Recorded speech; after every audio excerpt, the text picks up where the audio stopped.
Yo, what's up, PokePals? Rare Boy here, and I'm back with another video. Today we are going to be ranking my favorite Pokemon games. Now, as you can see, I have my tier list all set up. We have Definitely Worth Playing, which are 13 to 15 out of 15. I would recommend to somebody 9 to 12 out of 15. Doesn't give the series justice, 4 to 8 out of 15. And don't even bother playing, 0 to 3 out of 15. And at the bottom we have our non-applicables.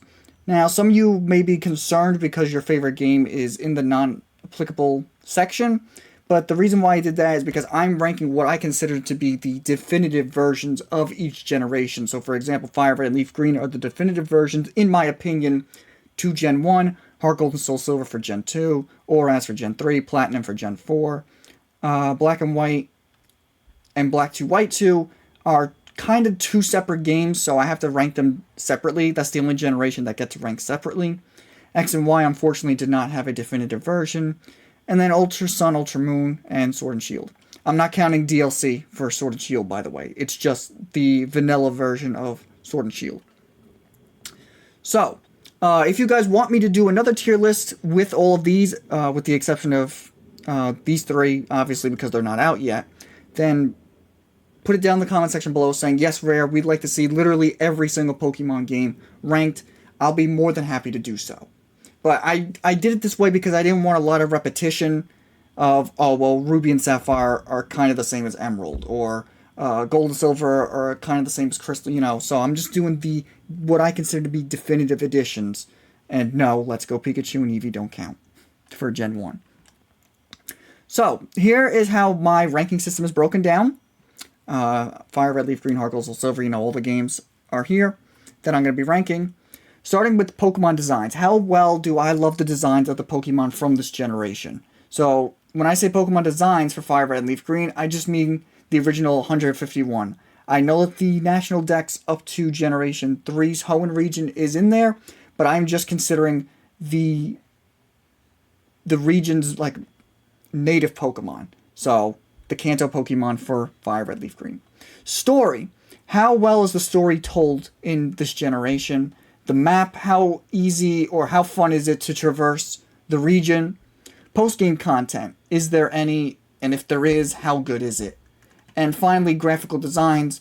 This is going to be a little biased on my end because certain systems I hold near and dear to my heart, and thus I prefer their aesthetic over other systems. So, graphical design is going to be more or less my opinion. So, without further ado, let's jump right into it. And again, this is my opinion, so if you agree or disagree, leave a like, leave a dislike, and write in the comment section why you agree or disagree. Alright, so with that spiel off my chest, let's get right into it. Fire Red and Leaf Green for representation of Kanto as a whole. Pokemon designs they're great. They're the best of the best. Some of my favorite Pokemon come from Fire Red, Leaf Green. Machamp, Slowbro, of course, my favorite Pokemon of all time. Articuno, Venusaur. So, Pokemon designs are great. Obviously, they had their weirdo Pokemon like Voltorb or Grimer. You know, it's kind of like a blob or a ball, but every generation has a blob or a ball. So, you gotta give them a pass on that one. Story, bad. I'm sorry, Kanto does not have a story. And for those of you who play older games like I do, NES, Game Boy games, there wasn't really much of a story to tell back in those days. It was kind of just, here's the remote, you play and you figure things out on your own, or you buy the guidebook and figure things out through there. In my day, when we used to play video games, it wasn't very hand-holdy. There wasn't a bar in the top right corner saying your objective is, or you couldn't just push a button and Rotom would come up and say, okay, now you have to go to this, that, or the other thing. We didn't have that in my day. It was just, you played and you figured out as you went through, or you bought the guidebook and figured it out through there. So there really wasn't much of a story to tell in the first generation games. And Fire Red, Leaf Green, Let's Go Pikachu, they didn't really expand upon the story either, which was nice. It held true to the series. But I think it would have been nicer if they expanded on it a little more in Fire Red and Leaf Green. As for the map, I love the map because it is non-linear. You can take on Blaine, Sabrina, Koga, Misty, Surge. You could take them on in different orders.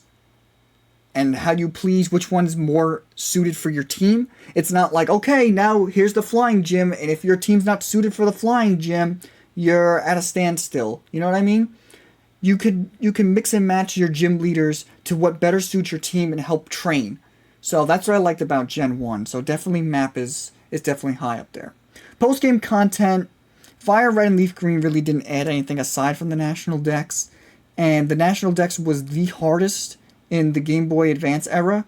So it's like not even worth doing. And in my opinion, it's really not worth going through, you know, leaps and bounds to finish it when there's not even like a nice reward for it. And graphical designs, I'm going to be a little biased here because the Game Boy Advance is my favorite for graphic designs. I love the aesthetic of the Game Boy Advance, the models, the sprites. I love them so much. So that's definitely a little biased there. So with that, Fire Red and Leaf Green get a total score of 3, 6, 9, 10, 11. 11 out of 15. Which places them in would recommend, which is definitely true. I would certainly recommend Fire Red and Leaf Green, but I don't consider them to be the best of the best. Heart Gold and Soul Silver. Pokemon designs are okay. I'm not crazy about Johto's Pokemon. I mean, they're not bad, but they're not great. Story, there was a little more of a story this time around with Team Rocket. So, I mean, we gotta give them some credit there. Map is great. You could take on Jasmine, Price, or Chuck in any order you like. And then once you get to Kanto, I mean, come on. You could take on literally every gym in any order you like. Speaking of post-game content, only generation where we are able to go to another region. So, of course, post-game content is phenomenal.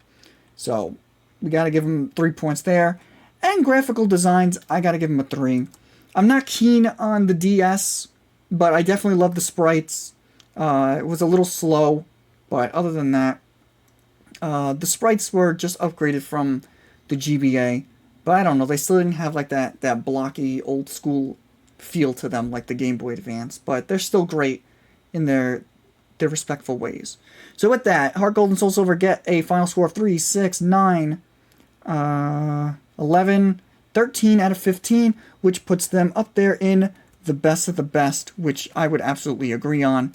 Heart Gold and Soul Silver are the best of the best. Next up, we got Oraz. Pokemon designs are god tier. You cannot argue with me on this one. Hoenn has the best designed Pokemon out of any generation. Story was okay. I'm not too keen on the whole Team Magma, Team Aqua situation. I'm not too keen on that. Map, I'm not a fan of the Hoenn map. I get what they were going for, half land, half sea, to fit the whole Groudon Kyogre build. But if you have to have a whole pack of repels just to get through half the region, you're doing something wrong, Chief. Post-game content. This is Oraz we're talking about. If it were Emerald, it'd be up there in God tier. But because it's Oraz, it's okay. The National Dex is definitely a lot easier to complete thanks to online trading, thanks to having more access to more games, things like that. So it's definitely worth putting time and effort into. I certainly did it. I completed the National Dex without the aid of an action replay or anything like that for Oraz, and it was definitely worth it. I got the nice shiny charm to go with it. It was nice. Graphical designs, I'm going to be a little biased here because I love the big head characters from the X and Y era. So that's definitely going to help boost up the ranking here. I also love Megas, even though I'm not counting gimmicks, but come on, Megas. So with that, Oraz get a total score of 3, 6, 10, 11 out of 15, which means it is a game that I would certainly recommend. And it is definitely a game I would recommend to anybody who's looking to start Pokemon. Oraz is definitely a great starting point, especially for a competitive standpoint. Oraz is my favorite game to play competitively. Now, let's go with Platinum. Pokemon designs are great. Not as good as Hoenn's, but they're slightly below Hoenn's. Story, I'm going to be honest, I hated the story of Platinum. I didn't like Cyrus or Team Galactic. I hated them, to be honest with you. Map was okay. I like that the map was different between Platinum and Diamond and Pearl, that you had to take on different gym leaders at different points. That's the only generation that ever did that. I like that about it. Post-game content, God tier. It's the only one that has the Battle Frontier out of all the definitive versions. Again, if I was including Emerald, I would definitely put it up there in 3 for post-game content. And if you guys want me to rank Emerald and the rest of the games, then please leave a comment down below. Graphical designs, again, it's Gen 4. You can't go wrong with it, aside from the speed of the game. But we're not counting the speed of the game. We're just going off the graphics. And I know graphics aren't like the end-all, be-all of video game experiences. But for me, I like a nice, pleasing aesthetic when I play a game. And Gen 4 definitely has a nice, pleasing aesthetic. So with that said, we have a total score of 3, 6, 9, 11, 12 out of 15.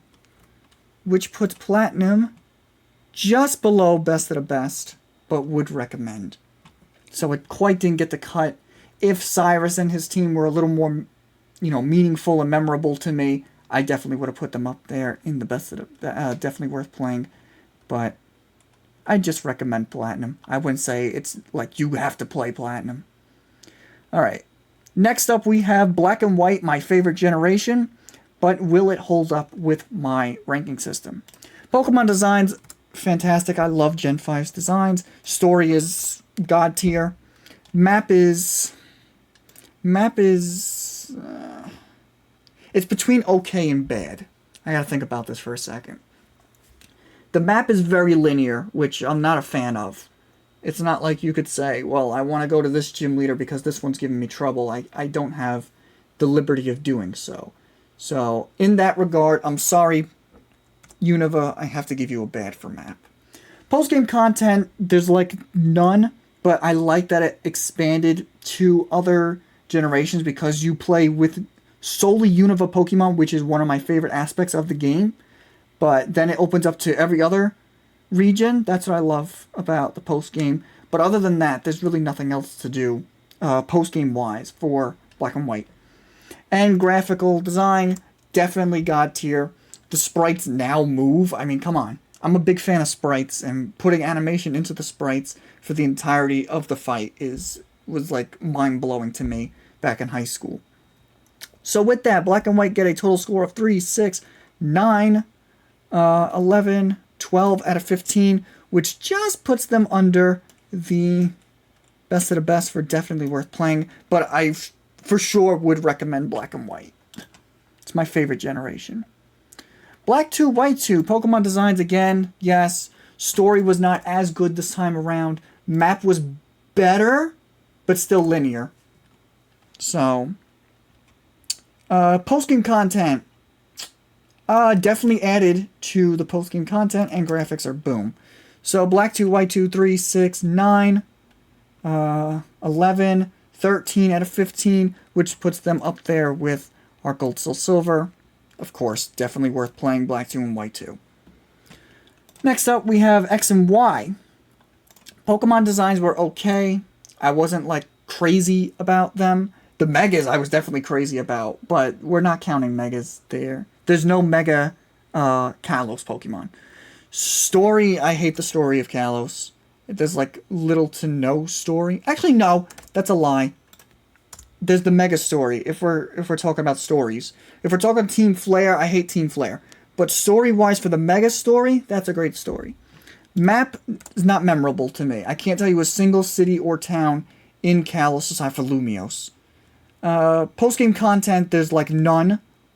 Graphics, I gotta give it 3 because I love the big head and the aesthetics of the characters. So, unfortunately for X and Y, it gets a total score of 3, 2, 4, 6, 9 out of 15. Which places X and Y in would recommend, but it just made the cut of would recommend. If I had to take points off anywhere else, I wouldn't even consider it giving it justice to the series. But the Megas definitely saved it for me.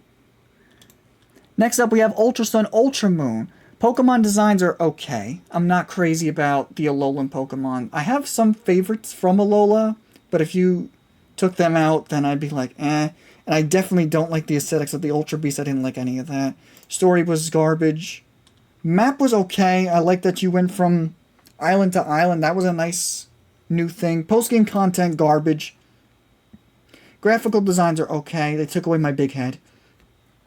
And you could really see my disdain for Gen 7 here in my ranking system. But we have a total score of 2, 4, 6, 8 out of 15, which does not give the series justice, and I would agree. Ultra Sun and Ultra Moon do not give the series justice. And now we come up to the most recent additions. Remember, this is not including DLC, so keep that in mind as I'm ranking this. Pokemon designs are okay. Galarian forms definitely boost this, but other than that, I can name like maybe 2 or 3 Pokemon that I like from Galar that are worth mentioning. Story is garbage. Map is okay. The wild area definitely gives it some help, but other than that, it's not worth mentioning. Post-game content, again, not DLC, garbage. Graphical designs, garbage. You're playing on the strongest Nintendo system out there at the moment, and you're still giving us Ocarina of Time worth graphics, and that is an issue, Game Freak. I really hope that you fix that in Legends Arceus. So with that, we have a total score of 2, 4, 6, 7 out of 15, which is fitting because that gives it don't even bother. Sorry, that's supposed to be up to 7. 0 to 7. Don't even bother. I did that mistake. Whoop. Nope. Oh god, I'm messing this up, man. So let me fix that to 7. 0 to 7. Boom. And there you go, guys. That is my tier list for all of the Pokemon generations. What do you guys think? Do you agree? Do you disagree? Do you want me to rank these guys down here? Let me know in the comment section down below. This has been your boy Rare Boy, and I'll catch you all in the next one. Peace! Red, white, and blue, yeah, I love this place.